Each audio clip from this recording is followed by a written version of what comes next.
I've been uploading to YouTube for 5 years now, and one request keeps showing up constantly. No, not that. But a dragon made from the kind of stuff you'd find lying around your house. So in this video, I'm going to be building a dragon with an 8-foot wingspan, and trust me, it's going to push every creative limit I've got.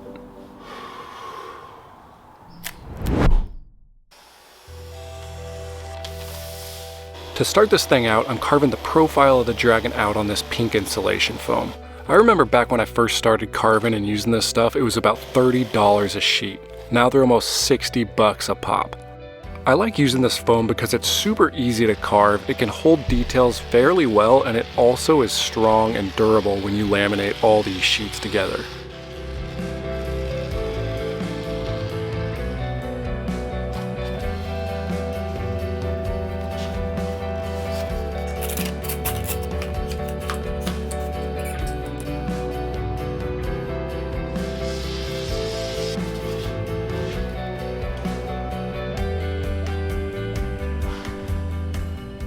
After the first glue up, my kids came out and saw what I was doing, and the first thing they said was, "Dad, why are you making a giant banana slug?" And I gotta give it to them, it does kind of look like a giant banana slug at this point. Hopefully, after a little more carving down this thing, I can start shaping it up to be more like a dragon. And speaking of my kids, I feel like they're both at a good age to tell me how my sculptures really are. There's no sugarcoating things, they just straight up tell me, "Dad, this sucks, this doesn't look like what it's supposed to look like," without a moment of hesitation. And I really respect that honesty, or I guess non-filtration at this age, and I kind of wish everybody would be more like that. Because hear me out, the vast majority of your guys' comments are great.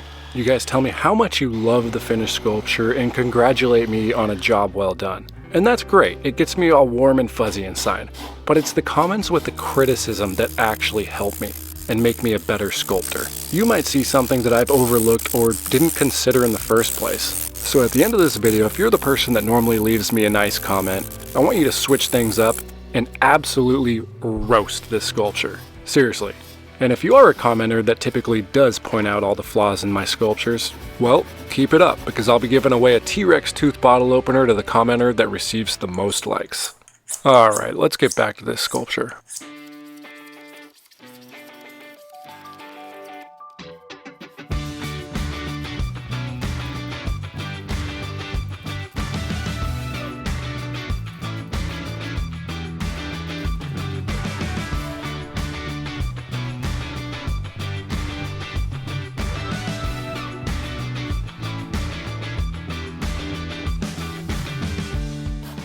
I forgot to tell you guys who this dragon is for.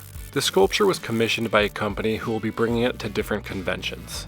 Their mascot is Blaze here, and this is the only angle they have of him, which left me with the difficult task of trying to figure out what the backside looks like.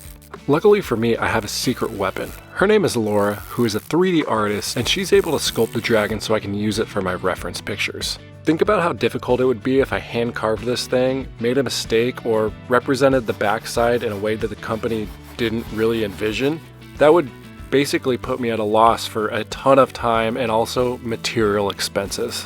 3D artists, on the other hand, can send drafts to the company to approve before I start. That way they know exactly what this thing's gonna look like and I'm not out any material costs. Here I'm just refining the details of the head with my little hand rasp. If you're interested in carving foam, I'll show you guys all the little cheap hand tools I use for carving in a little bit. And now that the head is done, let's get the body and legs shaped out.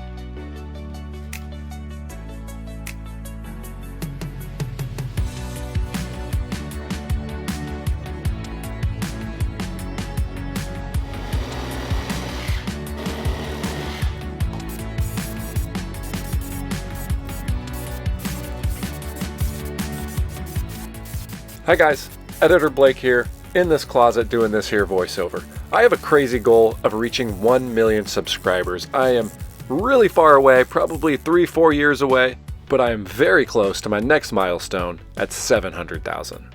I think by the end of this video, we could be there. So if you like this video, you like my content, please consider subscribing. Okay, bye.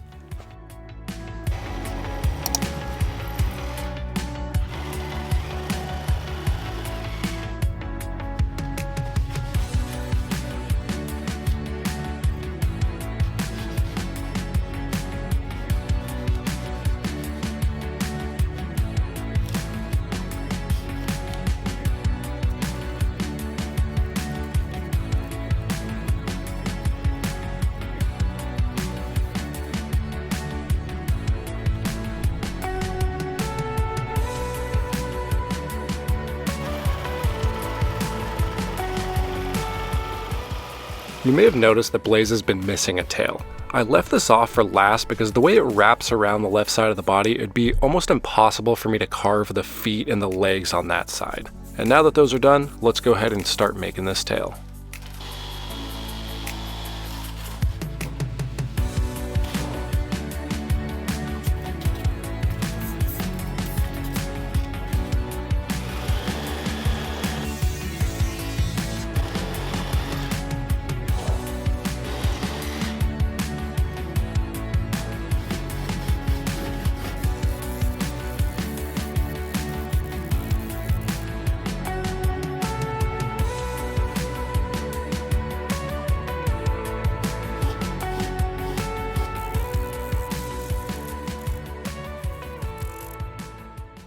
Let me show you some of the cheap foam carving tools I use. Mostly I use these little rasps right here. These hand rasps are just awesome at taking away and smoothing material. Sometimes I'll use this little knife right here. And then these cheap little rasps with different edges and little different profiles on them are fantastic for details. Lastly, I have this Rambo knife here, and I really only use it if there's really deep parts of foam that I need to get into. Otherwise, it's really just to look cool, let's be honest. So if you're interested in getting started with foam carving, I really recommend these tools, and I'll put a link to these down in my description. Alright, while this tail cures, let's get started on what I anticipate being the most difficult part of this entire sculpture, the wings.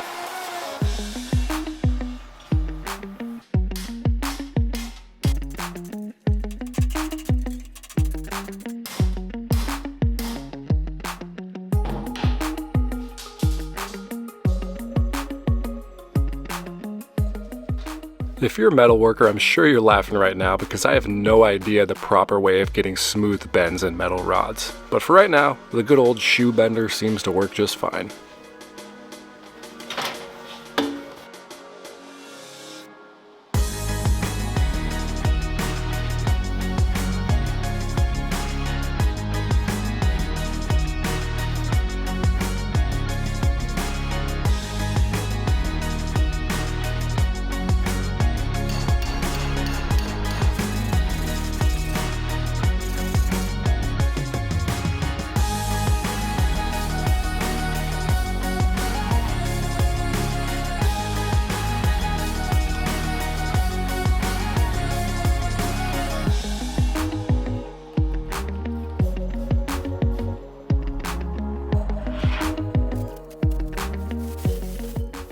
And we have a problem. The wings are at different heights and everything is already welded in place, so the only way to fix this is to cut off the shorty and basically weld in an extension and try and make sure that these are the right height.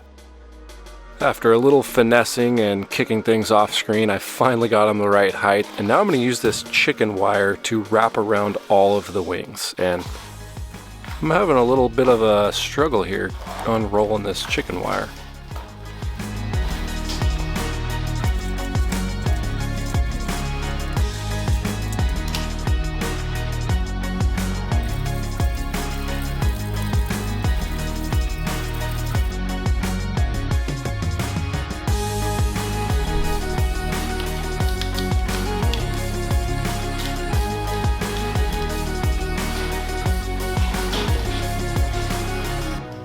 I'm using aluminum tape to cover the wings, and I'm trying to make the wings as thin as possible, but I still need a solid face on both sides in order to lay down the fiberglass smoothly. I think this should do the trick. And then once I'm done with that, it's time to spray foam all these different sections. And I don't even know what these sections are on a dragon, but if you look at any dragon picture out there, they have a little bit of a mass between each section. So are these muscles? Are these just scales? I don't know, but I'm adding them. Guys, you're gonna have to forgive me. I'm a little slow sometimes. Well, most of the time, really. Anyways, I did a quick search, and it turns out these portions in the wing are for bones. I mean, check out this bat skeleton here. Man, that looks exactly like a dragon. Anywho, I learned a fun fact today. Alright, let's get back to this build. Alright. He's flying. He is flying. I went ahead and added steel armature off camera. This will give the legs more support for the added weight once the tires are on, and it also gives me a solid structure to attach the dragon to the base. Before doing the next step, it's time to bring this dragon outside and get a potential YouTube thumbnail. I know. Embarrassing, right? Now that the foam is cured, let's start carving it up.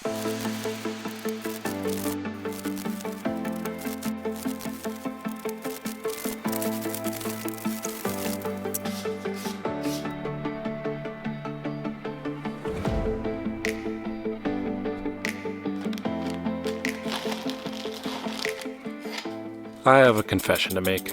I've never fiberglassed before. Well, I have once, but it turned out terribly. My normal fiberglasser is out of town, and Total Boat was kind enough to send me some materials, so I guess that means I need to give this another go. It started out pretty straightforward. On all these flat surfaces, it was actually really easy to do. I got everything to lay down perfectly, and I was super proud of myself. But as the hours passed, and I realized I have to do this another 2 or 3 layers on the entire dragon, I began to realize I am not going to have enough time to do this. You see, this commission was thrown my way last minute. I was just finishing up Apex, my last sculpture, when this company reached out and asked if I could sculpt their mascot. The kicker? I had only 4 weeks to have it delivered in San Francisco. I debated back and forth. I knew it could be done, but I still had to work on Apex and finish it, and I knew it would be super stressful. Obviously, after much debate, I took the job. I mean, this is really a dream carving. I've always wanted to do a dragon, and after you guys have been hounding me about doing a dragon, I knew I owe it to you guys to do dragon as well. With all that being said, I spent an entire day fiberglassing this thing, and you know how much I got done? I got 1 layer about halfway done on this dragon. So this needed another 3 to 4 days of fiberglassing, and I have a ton of other stuff I need to get done. I have to build a pedestal for this. I have all of the horns, the claws, the tongue, the fins on the horns. There is a lot of work that needs to get done. So I took Blaze out for a ride to another fiberglasser, and as they work on it, I could start working on all those details.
The plan ended up working out perfectly. I finished the horns and pedestal just in time for Blaze to be finished with fiberglassing. Blaze doesn't have typical dragon eyes. Instead, they chose for a more kid-friendly approach with some human-like eyes. He also doesn't have any teeth, basically nothing scary. This is more of a friendly dragon. Anyways, I ordered these eyes from a company that does glass eyes, and I think they did a really good job at matching it to Blaze. There are a lot of different details of this sculpture that have to come together. I really did a lot of juggling at times to make things work. Yeah,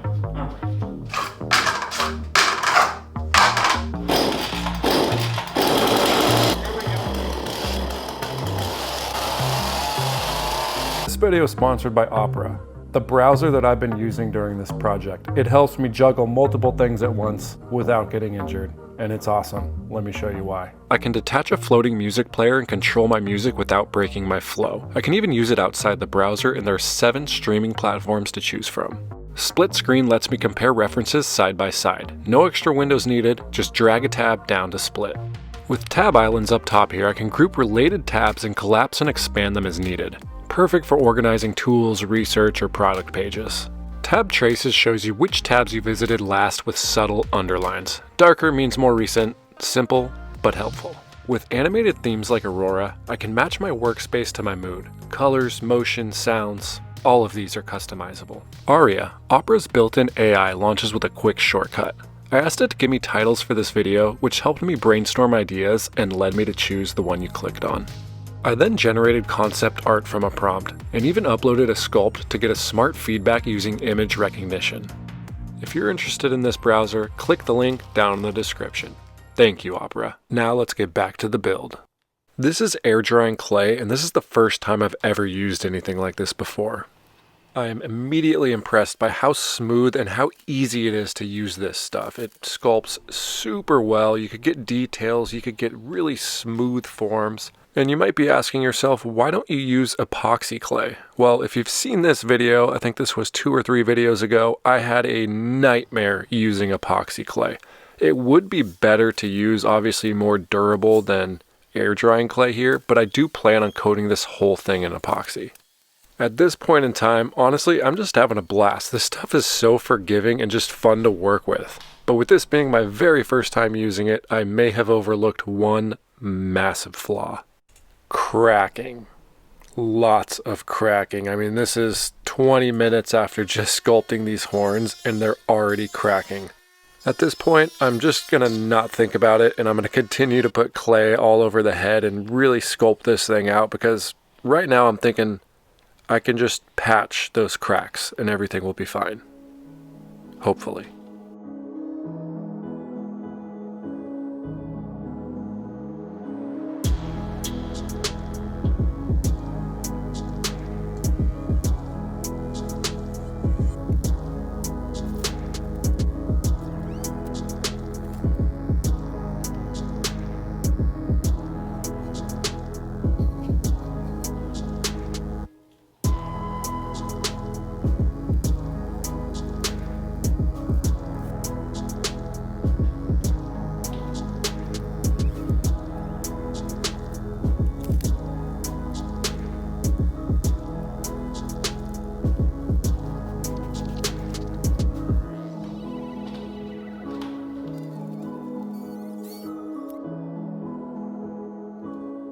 Here's a fun fact about this roller. This is actually made for paving stones. This is supposed to be a paving stone roller. Here you can see a little brick one.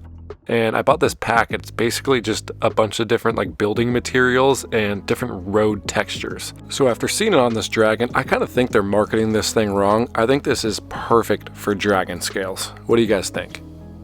So far, I'm loving how this dragon's face is turning out. This is my first time ever doing clay and recycled tires in one single sculpture, and I think this is just the perfect opportunity to try this and expand my mediums and just learn how to work with different materials.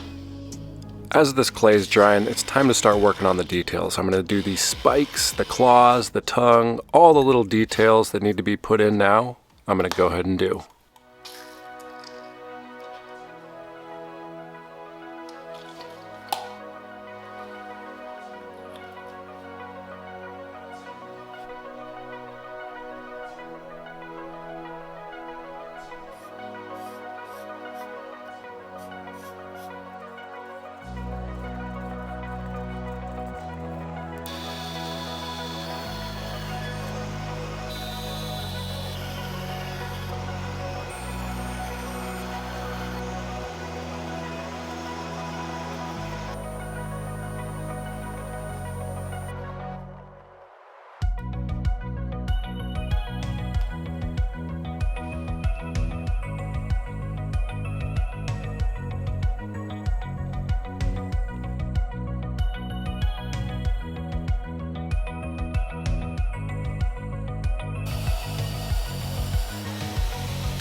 Yeah, we have major cracking here. It's still not even all the way dry, so I do expect this to get even worse, but I just don't know what went wrong. I don't know why this is cracking or if this is just part of air drying clay, but these are some pretty big cracks here. I'm going to attempt to fix this by using watered down clay and just kind of brushing into those cracks, kind of filling them with the watery clay, and hopefully this works. I mean, it looks good right now once the cracks are all filled up, but really only time will tell because who knows, it could just crack again in the morning, but only time will tell, and I'm really hoping I don't have to scrap this whole clay idea.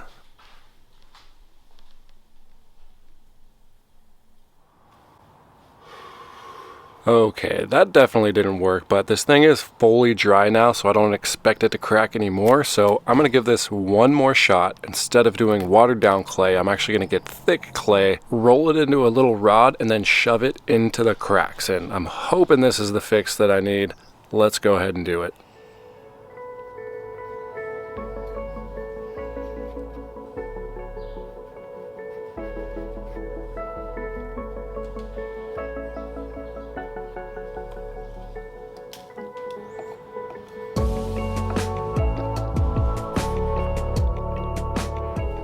And so far so good. It still needs some time to dry and see if it really worked, but let's switch gears and go over to these teal colored fins. And I don't know what else you would call these. They're dragon fins. I mean, they're kind of like fish fins, so I don't know. What do you call these? I'm calling them fins. I'm gonna make these out of acrylic because it's just a strong, easy material to work with, and I could place them right in there, make a little groove to fit that thing in there nice and snug, and I think it should work pretty well.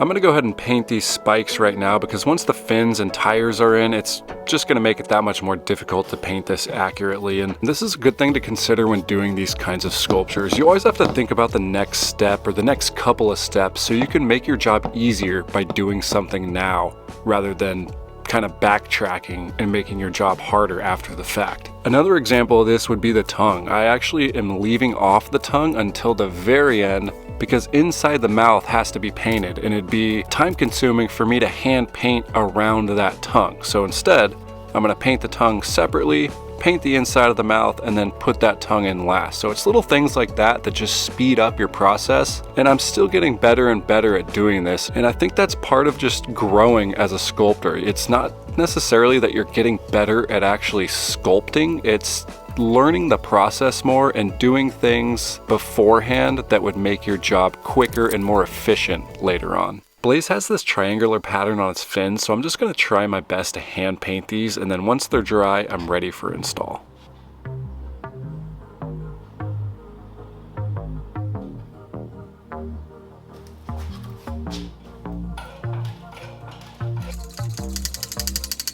If you guys are new to my channel, you may not know, but I started my entire sculpting career using recycled tires. I've now made over 20 sculptures using tires, and it's because of this medium that the company found me in the first place. They wanted a recycled theme, and with Blaze being a dragon, they also thought the tires would represent dragon scales really well. I also realized that I've never really told you guys where I source all these tires from. Here in California, businesses actually have to pay to get their tires recycled. So what this means for most bike shops in the area, they just pile up their tires for months and months and then just do one big recycling run once they run out of space restoring them. And for me, I just go in there knowing that they've got a nice batch of tires. I take them, and as soon as I get them home, I just pressure wash them all so they look basically new. And this just ends up being a win-win. It's great for the businesses. They don't have to pay to get these things recycled anymore, and I have a free material that I get to make these cool sculptures with.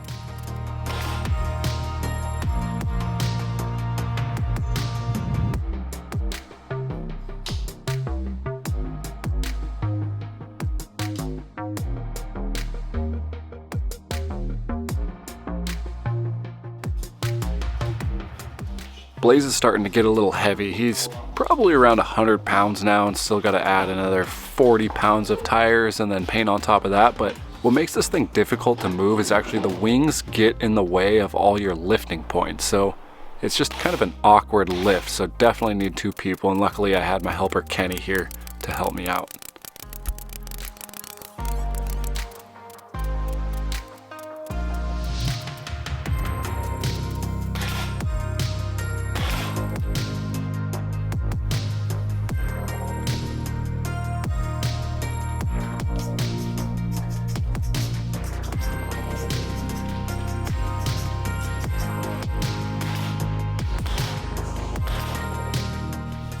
Alright, hear me out. I realize I said earlier that I do not want to use epoxy clay anymore, but I have 2 big tubs of this stuff, and the inside of the wings and outside need to be smooth. And right now the fiberglass is a little choppy, and I find this the perfect opportunity to try this, give this clay one more shot, and see if it can work.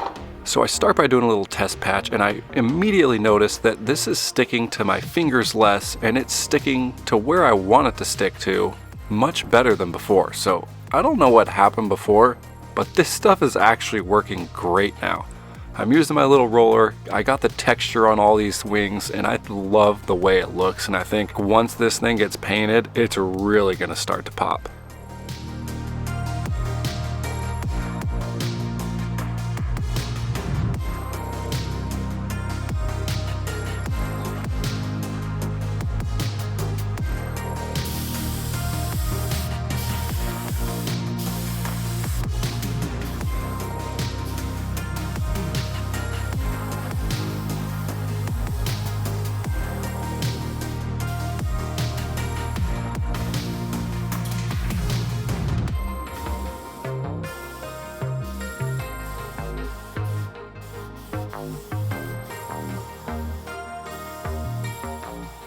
I give Blaze a coat of primer, and I need some serious help from anybody that is a professional painter or actually knows what they're talking about. I use this bin primer here, and I cannot clean my spray gun at all. I've tried soaking it in acetone, mineral spirits, lacquer thinner, paint thinner. I mean, I have all of these here that I've tried soaking this in to get all of this gunk out of the gun, and nothing seems to work. So please tell me, how do you guys clean your gun after spraying with this bin primer? Now I'm spraying the inside of the wings this brown color because I need to make all these little triangular patterns, just as I did the fins, but a little bit bigger on the inside of the wing. So I'm thinking I spray it all brown, tape it off, then spray it the tan color, and then take off the tape, and I should have my perfect triangular pattern. I hate it. The tan is not tan enough, the brown is way too brown, the lines are too thick, it's just all wrong. So I went back to the store, got a more tan, sprayed the whole thing. While that was happening, the client actually did a pedestal design change, so I threw out the old pedestal and made a much taller one so people could take better pictures with Blaze. And now we're finally ready to paint Blaze and add the finishing touches.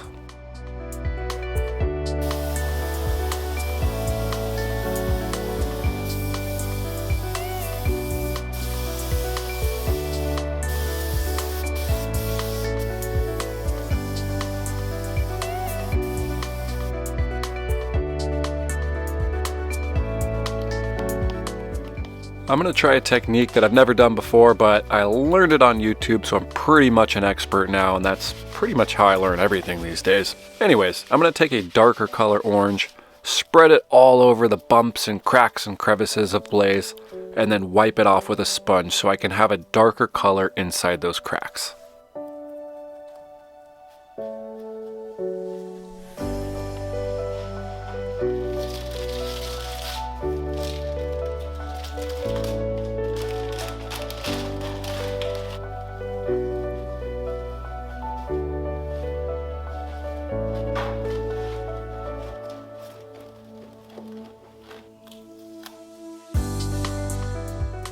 This time around, I'm gonna hand paint this triangular design, and in order to help me out, I got my laser level. That way I could at least get a perfectly parallel lines on the horizontal axis, and then from there, it'll just be all visual, trying to make everything parallel.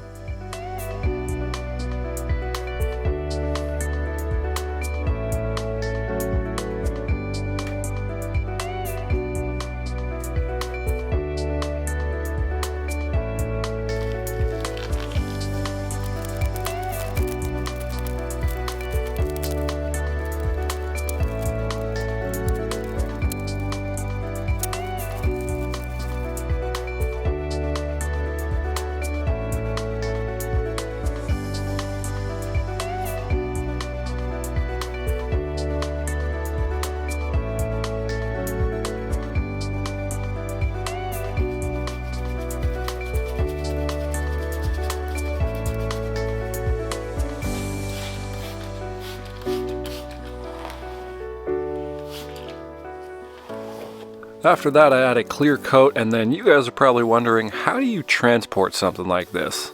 Well, let me show you. I spent 2 days building this massive crate. Blaze is basically pinned there with padding and then crossbeam, so he's not going anywhere, but the difficult thing is, how do I get this on my trailer?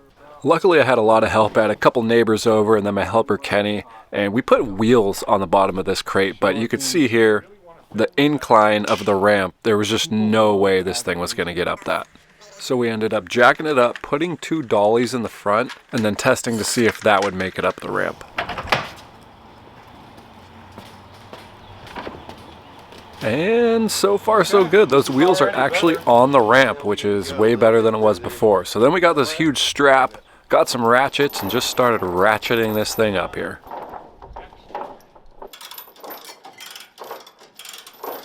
And would you look at that, it is actually making its way onto this trailer. And you're probably thinking, why didn't you just ship this? Well, I probably should have, but San Francisco is only a 3.5-hour drive away, and I could help them unload Blaze and kind of teach them how to package this thing up when they take it from event to event. I want to thank my neighbors and Kenny for all the help, but we had a very big debate about the placement of this crate on the trailer. You see, I thought the crate should have been at the very front of the trailer, but the other two thought that it should go right on the center of that axle. So I want to ask you guys, hopefully there's someone very knowledgeable in this, where should the weight be dispersed on this trailer?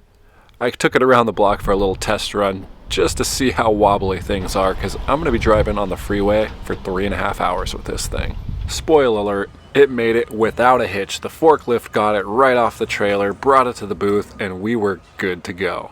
Thank you guys for watching this video. I have all the detailed shots coming up, so be sure to give me your tough criticism because it's going to make me a better sculptor. And don't forget to subscribe because I have a very cool sculpture coming out next.